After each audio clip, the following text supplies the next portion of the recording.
Ensemble, intégrant davantage la culture traditionnelle polynésienne dans les décisions relatives au climat et à la protection de notre océan. Ensemble, préservons la biodiversité animale et végétale endémique de Polynésie française en renforçant les actions de préservation des espèces menacées. Ensemble, protégeons 30% de l'océan et de nos lagons, dont un tiers en protection forte. Ensemble, gérons durablement la pêche en créant des zones réservées à la pêche artisanale et en luttant fermement contre la surpêche dans le Pacifique. Ensemble, agissons rapidement pour lutter contre le réchauffement climatique global à 1,5 degré. Ensemble, préservons le fond des océans par un moratoire sur l'exploitation minière des fonds marins. Bonsoir à tous, merci de nous rejoindre sur TNTV, la première chaîne du Fénois, pour un nouvel épisode du JT Vert, votre émission consacrée à la protection de l'environnement et au développement durable. Très heureux de vous retrouver pour notre rendez-vous hebdomadaire, même avec l'allègement des consignes sanitaires. Restez prudents, surtout faites attention à vous et à tous ceux que vous aimez. Juste après le générique, je vous propose de revisiter l'hymne national pour le bien de notre planète. On voit cela juste après le générique. À tout de suite.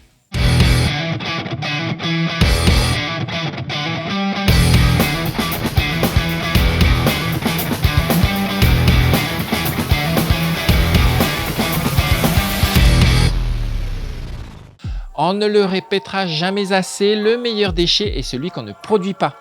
Or, et vous le savez sans doute, vous qui suivez notre émission, nous produisons environ 4 milliards de tonnes de déchets chaque année sur notre planète. Au Fénois, c'est 301 kg de déchets par an et par habitant, soit moins d'1 kilo par personne tous les jours de l'année. Il faut ensuite traiter ces déchets. Pour cela, on se retourne vers les autorités, celles du pays ou des communes, pour leur demander de faire quelque chose. Et nous avons tous grandi persuadés qu'il y a quelqu'un, quelque part, chargé de passer derrière nous pour ramasser nos poubelles ou les faire disparaître comme par enchantement. Pourquoi ramasser nos canettes et nos bouteilles vides alors qu'il y a des gens payés pour nettoyer à notre place? Pourquoi appeler les services communaux pour venir ramasser nos encombrants alors qu'il suffit de les déposer au bord de la route? L'un d'entre eux finira bien par passer nettoyer tout ça. Et si l'on décidait d'essayer de ne plus produire de déchets? Encore une lubie d'écolo-bobo, me direz-vous. Mais sachez que si vous décidez de ne plus acheter un produit, il finira par disparaître comme par enchantement. Magique, non? Bonne émission. With this machine, I truly believe that we're on the right track. Dirty river comes in, a clean river comes out. That's a teddy bear. This is the day, this is the moment, finally. Time has come now to deliver on our promises. It's so beautiful to see this. Whoa! The most exciting thing in the world to me. We have shown that we are capable to repeatedly harvest large amounts of plastic. Let this mark the beginning of the end for the Great Pacific Garbage Patch. Imagine if we do get this done, we could truly make our oceans clean again. That's a future to look forward to.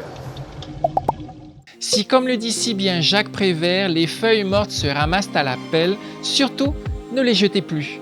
C'est vrai que la tentation est grande et par habitude, nous sommes incités à mettre tout ça dans de grands sacs direction poubelle au mieux ou directement au feu au pire. Ce n'est pas pour rien qu'on appelle ça des déchets verts. En plus, ça laisse le jardin nickel, la pelouse propre avec le sentiment d'un travail bien fait. Seulement voilà, en réalité, la terre a besoin de ces feuilles mortes pour se ressourcer. Les lui en priver, c'est une aberration écologique. Les feuilles mortes s'utilisent d'abord comme paillage. Les disposer dans vos massifs et autour des plantes va permettre de limiter l'apparition des mauvaises herbes. C'est de l'entretien en moins.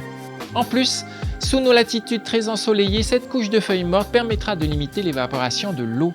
Vous ferez au passage des économies d'arrosage de votre jardin. Et comme la nature est bien faite, en se dégradant, les feuilles mortes apporteront des matières organiques nécessaires à vos plantes. Plus besoin d'engrais pour votre jardin, laissez faire la nature, elle a déjà tout prévu. Si vous devez retenir une seule chose aujourd'hui, dans le jardin, rien ne se perd, tout se garde. Le bois permet à des millions de personnes d'avoir de l'eau potable propre et salubre, de faire cuire des aliments et de construire des abris. Mais le bois peut faire plus encore. Le bois peut être le matériau des gratte-ciel et remplacer le plastique. Grâce aux avancées scientifiques, le bois est en train de changer notre façon de voir le monde, de nous habiller et de nous déplacer d'une manière plus sensible au climat. À travers la nanotechnologie, le bois peut nous aider à nous soigner et à trouver de nouveaux traitements. Le bois va jusqu'à nous transporter dans l'espace. Lorsqu'il est produit selon un mode durable, le bois est une ressource renouvelable. Faites le choix du bois durable pour les hommes et pour la planète. Vous avez sans doute entendu parler du Blue Climate Summit, cette grande réunion consacrée à la protection de l'océan et à la lutte contre le changement climatique. Organisé du 14 au 20 mai dernier, l'événement a rassemblé des scientifiques, des innovateurs, des investisseurs, des communautés et des leaders mondiaux pour tirer parti de la recherche et de l'innovation et faire avancer des stratégies basées sur l'océan pour combattre le changement climatique. C'est l'occasion, a indiqué le gouvernement, de faire entendre la voix des îles du Pacifique et de promouvoir le modèle polynésien de protection et de gestion durable de ces espaces et de ces espèces. On écoute justement un extrait de la déclaration du président Édouard Fritsch. Honorables invités, mesdames et messieurs, c'est avec la plus grande fierté que la Polynésie vous accueille aujourd'hui, que je vous accueille aujourd'hui ici dans ces locaux.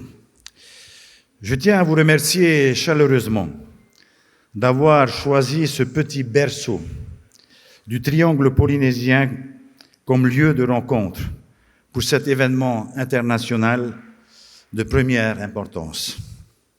Je suis persuadé que vous apprécierez votre séjour. Séjour dans nos îles luxuriantes, verdoyantes et bleues. Nous vivons dans des chapelets d'îles entourées du plus grand océan de la planète, Te Moananui Ohiva. Cet océan est en nous et nous en lui.